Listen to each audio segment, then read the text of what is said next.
Chapter 26 to 27. A big airship with the word Pilaf sewed across the length of it to really show who it belonged to. Piccolo flew down from the balcony of a ship with his cape fluttering behind him, as majestic as possible considering the circumstances. The Z fighters were as ready as they could be to face the Demon King. Chaos was ensuing around them, but it did not take their eyes away from the descending doomsday. Well, look who we have here. A bunch of humans who think they could defy their emperor. I won't be denied my birthright like last time. We will stop you, again and again, no matter how many times it takes. They were standing in front of the old emperor in a line. The terror that was going around them was just a sample of what was to come if they didn't stop this emotionless creature. The waves of power that rolled off of him weren't one of extreme power but extreme evil integrated with it. Master Roshi did not have his hopes up. He couldn't execute his trusty technique, so all he could put his hopes in was this fight or that Goku would hurry up. Let's start the massacre. Piccolo took off, breaking the ground completely under his feet to his standing opposition. Krillin and Yamcha bolted to intercept him while Tien and Kaioshin flew up above them. The contrast of strength was apparent from the get-go. Krillin threw a punch at Piccolo's ugly mug, but his short arms didn't go far before it was stopped. Piccolo snapped Krillin's foot with just one sweep to it and finished him off with a clean punch to the face, making him crash into an abandoned car. Yamcha tried his best to support his friend with his Wolf Fang fist, but everything was either dodged or half-heartedly blocked by wrists. He defeated the bandit easily by grabbing his face and slammed it on the road. Yamcha has gone limp instantly after shoving his face full of asphalt. Piccolo was still kneeling down when a blast came from above. Looking up, he saw two frightened fighters pointing their finger with smoke coming out of them. The blast was actually a combined assault from both of their Doden rays. His back was now smoking profusely, but he paid no mind. Throwing his cape away that had a hole in it, he felt freer to beat up these worthless insects to submission. Preparing to yoink the two from the air, he was suddenly smashed in the face in what felt like an airplane on steroids. Wiping a little dirt off his face, he looked up from the inside of a shadow to see an extremely buff Roshi towering over him. Not wasting any time, Roshi kept the chase on while Tien and Kaioshin could come up with a plan. Kaioshin, you distract him on my signal. It doesn't have to be long, but enough to hold him in place. Tien had a serious expression plastered on his face after overlooking the battlefield. Krillin and Yamcha were instantly defeated while Roshi is barely holding on with his superior strength. You don't mean? With a shocked face, Kaioshin reluctantly agreed after figuring out what Tien's plan was. Closing his eyes, he focused all his ki into his hands. Bringing them together, the large amount that he is forcing in the open was making him woozy. He never really got a real rest from the tourney to the battle, so he didn't fully recover his ki. His eyes were getting blurry, but he pressed on because he knew if he didn't, his life would end anyways. Pulling his hands apart, the electrifying ki sparked in front of him to execute his final move. He was about to make the hand gesture and signal Kaioshin before he saw a 10-ton hunk of meat whirl his way to him. He couldn't move out of the way because he was in the middle of the process while Kaioshin's telekinesis was too weak to move him. When Roshi crashed into Tien, his hands lost control of the ki stream and consequently blew up in their faces. With that, Roshi and Tien plummeted to the ground, leaving a shocked Kaioshin to fend for himself. That last man gave me a fright, but I guess his speed was so slow or he was just too old to keep up with me. Poor humans and your limited time on this planet. I will rule it for eternity in your stead. Stopping himself from looking at his defeated friends, he looked in front of him where the voice was coming from to see Piccolo staring right back. Kaioshin didn't have time to scream as Piccolo grabbed him by the neck and slowly floated down. You will never defeat me. After I attain all the Dragon Balls, I will rule this world and drive it to the right path. Anarchy, theft, murder are all going to be on my good list, and if you do all three, I might even spare when I want to randomly kill someone. You and your weak friends had a good run. But with the death of all these people, no one will be strong enough to oppose me. Some people stayed behind to witness the large spectacle with a respectable distance. They were quaking in their boots and some were weeping. There was a young boy, of course, using his iPhone and recorded the whole evil villain spiel and footage to the epic battle with the hero's defeat. No one could move, out of fear and the dread of what was to come. Kaioshin was struggling to breathe as his windpipe was slowly being crushed. He got ready for the final act. If you were going to go out, do it with a bang. Literally. His body started to glow, but all that incited from the demon was more amusement coupled with a faster, constricting grasp. Kaioshin couldn't take it anymore and black out from the pain and shock. It was only a matter of time before he was going to close his eyes forever. Bonk! A loud clap of metal resonated from behind the back of Piccolo. Looking at it, there was a metal boomerang sort of thing that tried but failed to penetrate his skin. Dropping the small pale fighter like a sack of potatoes, he fully turned around the sea-determined girl. Chi-Chi witnessed the whole fight and waited for the perfect time to buy more time. She knew that he really couldn't help the whole situation, but if she could buy more time for a certain someone to arrive and save the day, then that was worth her life. Slowly walking over to the girl, you can see the fear deeply rooted in her eyes that Piccolo fed on. Smiling evilly at the girl, he knew that just killing her would be such a waste. Reaching his hand at the still girl that shut her eyes, he was almost able to touch her face before a hand reached out and held his wrist. It was small, like a kid's hand, but the grip was strong enough to gain his attention. Piccolo tried to make and get a closer look at the presumptuous person that dared touch him. He couldn't move an inch. Not feeling the touch that was supposed to come, Chi-Chi opened her eyes to see something that made everything in this world feel right again. Looks like I came at just the right time. With that opening line, he jerked his hand away, taking Piccolo with it. His whole body was suddenly pressed into the asphalt, making an indentation of a perfect snow demon. Chi-Chi was so overcome with emotion that she didn't even notice the footsteps that were approaching from behind her. Bulma put a hand on Chi-Chi's shoulder, glad that they made it in time with Goku's intuition. Feeling the warm hand, she instantly knew it was Bulma and hugged her as tight as she could. Bulma tried to comfort her, but we all know how that would go, so she just opted to hug back. Looking at the destruction before her, she noticed the downed fighters that practically looked like they were dead. Whispering into her ear, Bulma had to before it is too late. We have to help them. After fully riding her emotions and calming them down, Chi-Chi looked up from her comfort shoulder to remember that those guys were just a step from death. Working with some robots, they all hauled the wounded fighters to the Capsule Corp building to at least make sure they don't die. When they did that, they left a particular blonde man that stood out in the crowd with his clean black suit and greasy hair. Not knowing what to do in this situation, he saw the kid with the phone and did what he did best. It was like a yell from the dark abyss when the snow demon produced an ear-splitting sound. Jumping up, Piccolo freed himself from the ground and Goku's hand at the same time. Why you? Who are you? This was the first time the Demon King displayed fear. Goku didn't just slam him into the ground but also broke his hand with it like he was handling a toy. Piccolo's entire back was on fire from the pain and he used nearly all of his ki to stabilize it and jump back out. The name is Goku. Son Goku. It was the perfect timing as well. Wind blowing, ruffling his hair as mysterious music suddenly made him even more badass. Whoa! Everyone was speechless at the sudden turn of events. From total desperation to guaranteed salvation.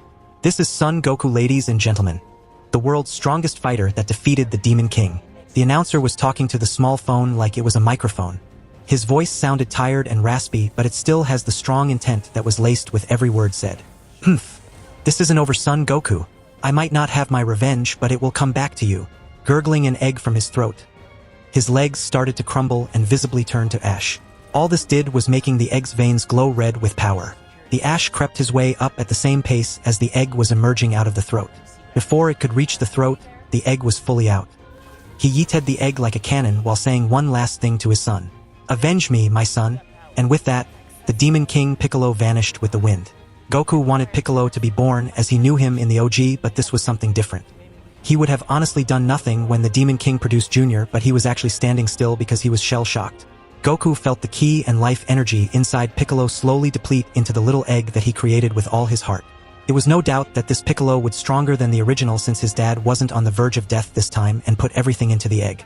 No matter, he still shouldn't be a threat. He headed towards the partially crumpled Capsule Corp under the watchful eyes of everyone present. Making his way to the lab, he saw Bulma and her dad work furiously to stabilize everyone's health while Chi-Chi helped around. All of them were barely alive, but alive nonetheless. That means that they will eventually recover with a little help from a certain being. Hey guys, do you need any help? The two girls left the guys that were mostly on the right path to go up to Goku and ask about the situation. How are you? Did you defeat him? They had both seen the strength Goku obtained compared to Piccolo, but unexpected things happened in droves before. I did, but he sent an egg of some sort. I need to go and ask Corinne if he knows anything about it. Okay, that is good, I guess. Looking back at the stabilized guys, Chi-Chi took the chance that was brought to her that was taken last time. Hey, let me join you. Bulma and her dad don't really need my help around here, so I am free for a bit. A huge step for Chi-Chi to make, but she made sure to take it before she fell too far behind. Sure, let's go. Goku easily agreed. He was distracted from the implication of what the Namekian had done earlier and wanted to go to Corinne as fast as possible. They both headed out the front door without another thought and hopped onto the flying cloud. Wait.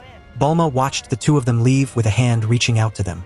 Before their figures vanished from her sight, she saw Chi-Chi look back at her and pulled down the skin below her eye in a playful manner. Bulma couldn't help but let out a little chuckle and let her go. She needed the time anyways. This was probably just revenge for taking his time earlier.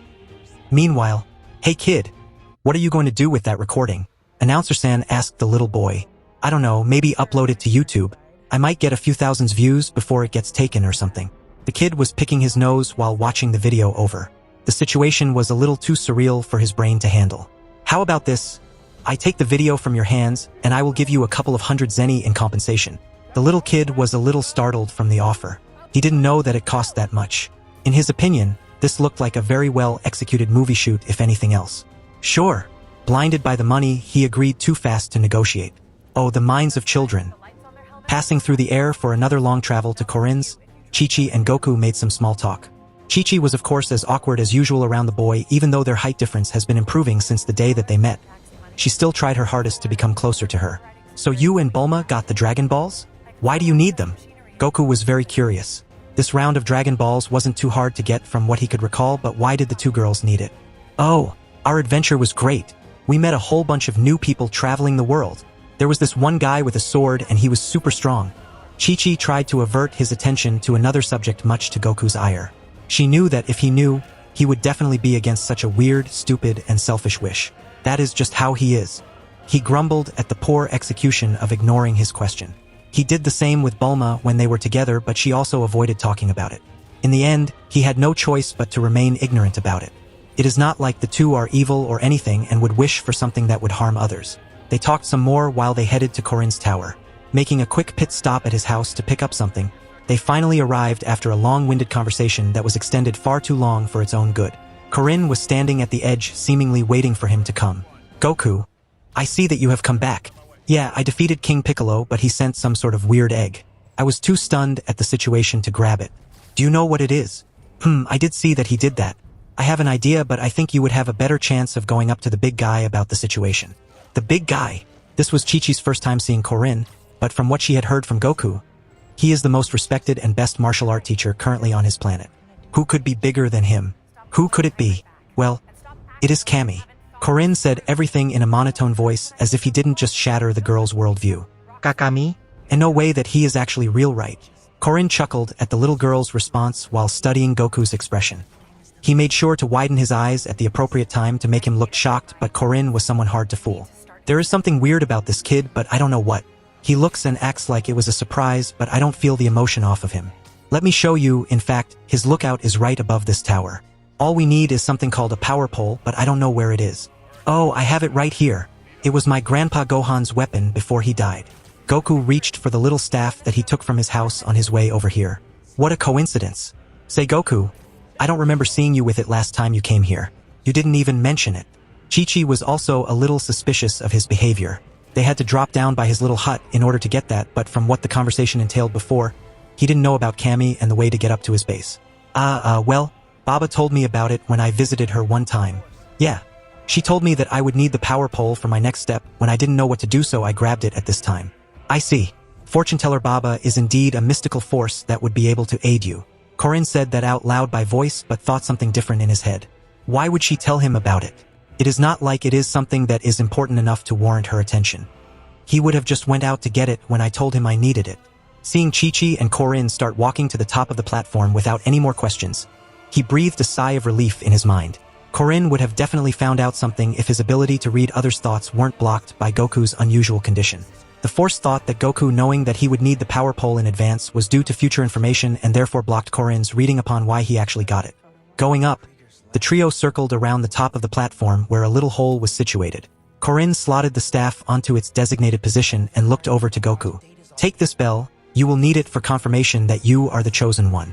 Hold on to the top and just extend it until you hit the top. I'm sure you can pass the test and receive guidance from Kami. Wait, Goku is going up there to train? Again. They both covered their ears at Chi-Chi's sudden outburst.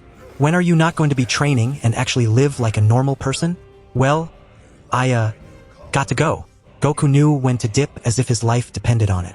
Extending the staff, he followed with it at sonic speed. Goku! Chi-Chi was so annoyed at the man's antics. She tried to pull the power pole out of the socket to make him fall out. However, the moment that it started extending, it became immovable to the girl with very little martial art experience. Well, young lady, you can ride a flying nimbus, right?